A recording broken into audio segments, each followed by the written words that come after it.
Hi friends, ఈరోజు carrot halwa.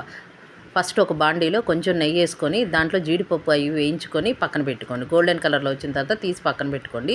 తర్వాత అదే బాండీలో నెయ్యిలో క్యారెట్ మొత్తం వేసేసి బాగా వేగనివ్వాలి.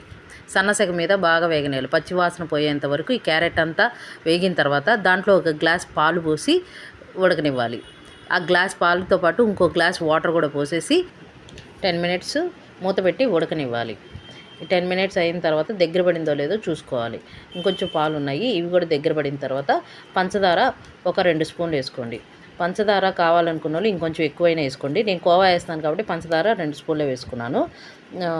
తర్వాత కోవా కూడా స్వీట్ కోవా ఇది. ఈ కోవా కావాల్సినంత కోవా వేసేసుకొని బాగా కలదిప్పండి. స్వీట్ ఇష్టపడే వాళ్ళు ఇంకొంచెం కోవా అయినా వేసుకోవచ్చు. మొత్తం వేగిన తర్వాత ఇదంతా సన్నసగ మీదే బాగా మగ్గనివ్వాలి.